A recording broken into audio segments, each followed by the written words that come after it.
नमस्कार मित्रांनो, मराठी माणूस प्रदीप. संग्राम बापू भंडारे पाटील तुम्हाला माहिती असेल, महाराष्ट्रातले नावाजलेले कीर्तनकार आहेत. त्यांनी अशी गोष्ट केली, असं ते बोलले की हिंदूंनो 4-5 पोरं होऊ द्या तुम्हाला. म्हणजे जसे मुस्लिम लोक 10-12 पोरं काढतात किंवा अशा सगळ्या गोष्टी करतात, त्या हिंदूंना देखील केल्या पाहिजेत. त्या देखील तुम्ही देखील त्या मार्गाने लागलं पाहिजे. आणि जी काही 150 कोटी किंवा 150 कोटी काहीतरी भारताची लोकसंख्या असेल, ती अगदी जाऊ द्या 700-800 कोटीकडे, म्हणजे अख्ख्या जगाची लोकसंख्या आपला भारतच पोसेल, असं हिंदुत्ववादी संघटना गेल्या काही दिवसांपासून सांगतात.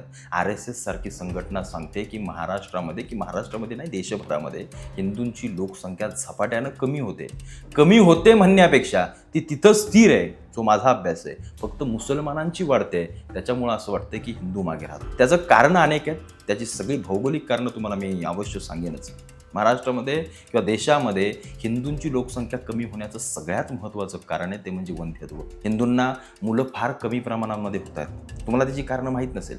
त्याच्या मागे व्यसन असेल, त्याच्या मागे लाईफस्टाईल असेल, बाकी सगळ्या गोष्टी असतील. म्हणजे जे व्यसन, जी दारू, जे अल्कोहोल ज्याला आपण म्हणतो, म्हणजे त्याचा 30% वाटा या सगळ्या वंध्यत्वामध्ये. तुम्ही जर कधीही कुठल्या डॉक्टरला किंवा कोणत्याही गोष्टीला विचारलं तर तुम्हाला सगळे सांगतील. या गोष्टी मुसलमानांमध्ये म्हणजे त्या चुकीच्या मानल्या जातात, त्या घेतल्या जात नाहीत, त्या सहसा जवळ केल्या जात नाहीत. त्याचं कारण म्हणजे रिप्रोडक्टिव्ह सिस्टम तुमची कुठेही फेल होता कामा नये, बरोबर की नाही.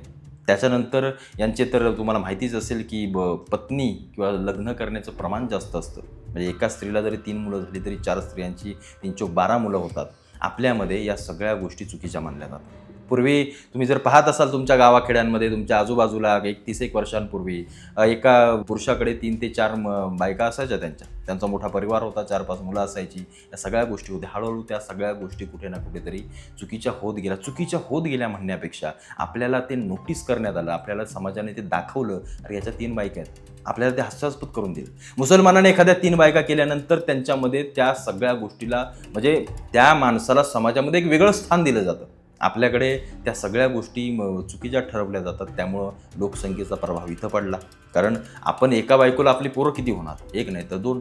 आम्हाला काँग्रेसने सांगण्यात आलं हम दो हमारे दो, आणि यांचे नाही सांगण्यात आलं. तुम्हाला गोष्ट माहीत नसेल, इतका हरामखोरपणा या काँग्रेसच्या काळामध्ये होता. तुम्ही जर काही RTI वाचाल, त्याच्यामध्ये माहिती समोर आली की पहिल्या काही वर्षांपूर्वी काँग्रेसच्या सत्तेमध्ये ग्रामपंचायतींमध्ये अशी एक योजना राबवण्यात आली की जो पुरुष 2 मुलांनंतर नसबंदी करेल त्याला काहीतरी पैसे देण्यात येत होते. हे कोणासाठी होतं? महाराष्ट्रातल्या हजारो लाखो ग्रामपंचायती म्हणण्यापेक्षा महाराष्ट्रातल्या जेवढ्याही ग्रामपंचायती आहेत, म्हणजे 85-90% ग्रामपंचायती ह्या हिंदू लोकांच्या आहेत. 10% विषय सोडून द्या. त्या ग्रामपंचायतीतल्या त्या गावातल्या 10 पुरुषांनी जरी नसबंदी केली तरी त्याचा प्रभाव किती पडला. विचार करा, कसे नेरेटिव्ह पसरवले जातात, कशा पद्धतीने या सगळ्या गोष्टी सांगितल्या जातात. म्हणजे त्यांनी 12 काढू द्या, त्यांनी पाहिजे तेवढी उत्पत्ती करू द्या.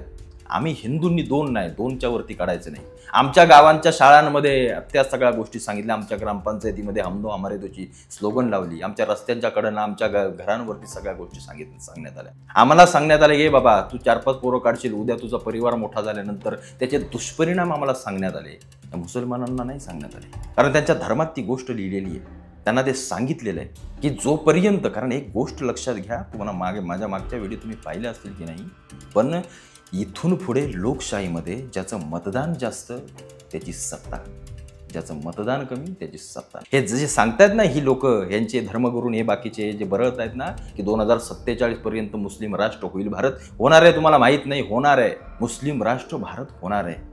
हे MIM सारखे ज्यांचे एक आमदार येत नव्हते, आज महाराष्ट्राने देशभरामध्ये सत्ता हातात घेत आहेत. कारण यांचं मायग्रेशन तेवढं आहे. हे देशाचे स्वाभिमानी नाही आहेत. बाहेरून मी तुम्हाला सांगितलं, बांगलादेश या देशाला मुस्लिम राष्ट्र करण्याचं पहिलं महाद्वार असेल, माफ करा, बंगाल.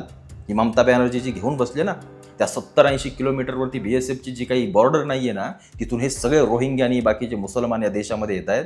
तुम्हाला माहिती नसेल काय नक्की.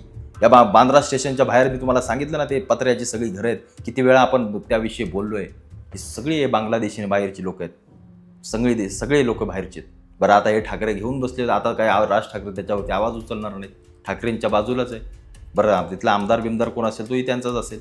कुर्ल्यामध्ये घ्या, त्या बाकीच्या तुमच्या त्या सगळ्या चेंबूर या भागांमध्ये घ्या. मी तुम्हाला मुंबईचं फक्त सांगतोय. भिवंडीमध्ये काय आहे मिनी पाकिस्तान म्हणून? मुंबऱ्यामध्ये जा बघा, आज ही ATS, ही बाकीची सगळी लोक, हे तुमचा काय ते CBI की काय काय ते रेट टाकतायत, कुठून आली ही लोक? येत आहेत कुठून या देशामध्ये?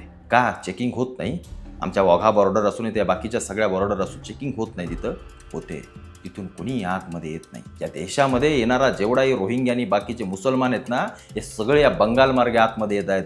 कारण आपली नेव्ही च्या सगळ्या बाजूने समुद्राच्या तटाला वरती सगळं आपलं हे, फक्त हा जो 70-80 किलोमीटरचा प्रदेश आहे ना, तोही त्या सगळ्या ब्रह्मपुत्र आणि या नदीमुळे त्या सगळ्या बांगलादेशाच्यामुळे ते करता येत नाही. अमित शहा त्याच्यासाठी प्रयत्न करतात, होईल तो येणाऱ्या काळामध्ये. पण आतमध्ये आलेल्यांचं काय? त्याच्यासाठी NRC सारखा एखादा मोठा अतिशय कडक कायदा आला पाहिजे. ही सगळी लोक बाहेर फेकली गेली पाहिजे. त्यामुळे यांचं इथं मतदान वाढतंय.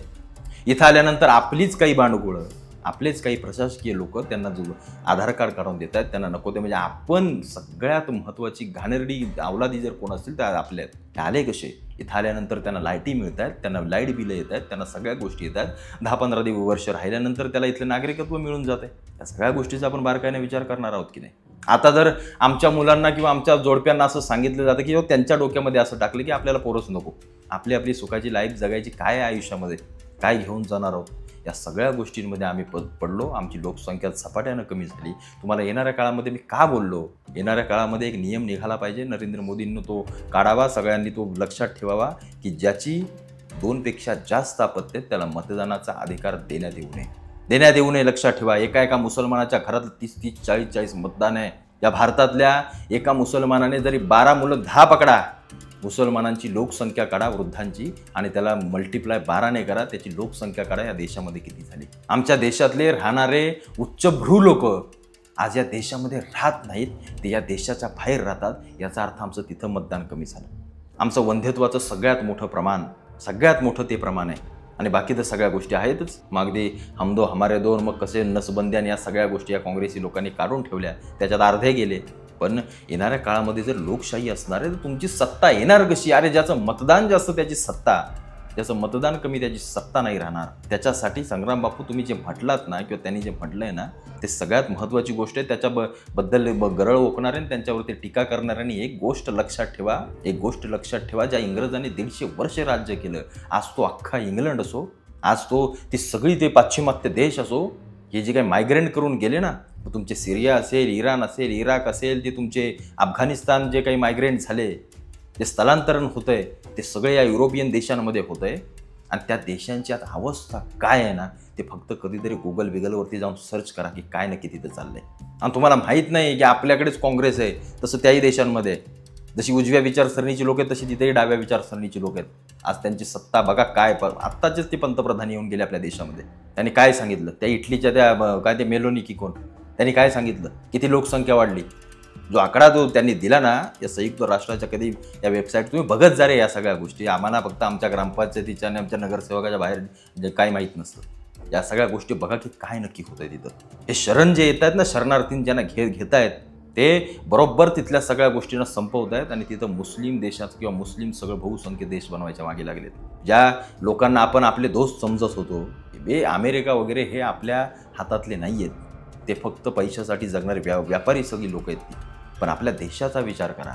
आपला देशाचा विचार तेव्हा कराल जेव्हा तुम्ही हिंदुत्वाच्या विचारावरती लढाल. छत्रपती शिवाजी महाराजांनी जे काही केलं, कारण त्यांना माहिती होता इस्लाम हा विचार चुकीचा नाही आहे, पण त्याला अंमलात आणणारी लोक चुकीची आहेत. त्यामुळे त्यांनी त्यांना ठेचायचं काम केलं. अनेक जण छत्रपतींना सेक्युलर म्हणून सांगतात, पण कितीतरी अशी महाराजांची फरमान आहेत की मशिदी, ज्या ठिकाणी मंदिरं तोडून मशिदी बांधले आहेत, त्या मशिदी जमीनदोस्त करा. हे फरमान आहेत. आम्हाला सांगितलं जात नाही. का सांगितलं जात नाही? कारण आमच्यापर्यंत ते नेरेटिव्ह पोहोचवलं जात नाही. आज आम्ही ज्या हिंदुत्ववादी संघटना असो, ज्यांना आतंकवादी म्हणतायत ना हे काँग्रेसी लोक, आणि आपल्याला सांगतात किती पोरं काढायचे आणि किती काय करायचं, त्या सगळ्या गोष्टींचा जरा व्यवस्थित अभ्यास करा. संग्राम बापूंनी जे काही म्हटलं ते योग्यच आहे. त्याच्यामध्ये काही चुकीचं नाही, काही वावगं नाही आहे. पण आत्ताच्या घडीला आपण लगेच विचार करू लागतो की 4-5 मुलं जगवणं आपलं काम आहे का? पण ते करू शकतो का? याही देखील सगळ्या गोष्टी आल्या. बरं, यांची 12 मुलं आरामात जगतात का? कारण हे सगळे इल्लिगल धंद्यांमध्ये असतात. कारण इल्लिगलमध्ये पैसा मिळतो. बरं, यांचं दवाखाने, यांच्या शाळा सगळ्या महानगरपालिकांच्या हॉस्पिटलमध्ये फुकट सगळं मोफत करून घेतात. आता त्यातही यांना 5% आरक्षण पाहिजे या देशामध्ये.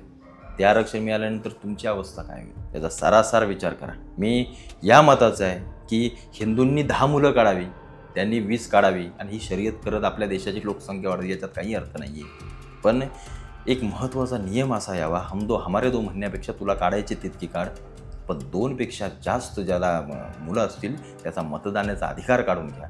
त्याचं जे काही मोफत आहे ते सगळ्या गोष्टी काढून घ्या. तेव्हा आणि तेव्हाच या देशाची लोकसंख्या आटोक्यात येईल. कारण या देशाची लोकसंख्या आटोक्यात नाही आहे. म्हणून हे जे काही शहरीकरण आणि ज्या काही सगळ्या गोष्टी वाढत आहेत ना, त्याचं कारण म्हणजे लोकसंख्या आहे. आणि येणाऱ्या 30-40 वर्षानंतर ज्या लोकसंख्येचा विस्फोट जो होईल ना, ते सहनशक्तीच्या पलीकडचं असेल, एवढं लक्षात ठेवा. भयंकर सहनशक्तीच्या पलीकडचं असेल. त्याच्यामुळं या सगळ्या गोष्टीचा विचार कराल, या गोष्टीचा बारकाईनं सारासार अभ्यास कराल. व्यवस्थित भौगोलिक रचना पाहण्यापेक्षा देशाची ती चांगली आहे, त्याच्याशी काय आपल्याला घेणं देणं असंही नाही, मला माहिती आहे. पण निदान या देशाची लोकसंख्या, या देशाचा पेहराव, या देशाची धार्मिक संख्या, या सगळ्या गोष्टी पहा. ते धर्मात तेढ म्हणणारे आहेत ना, हे तुमच्या मुंड्या कधी कापून जातील ना, तुम्हाला समजणार नाही आहे.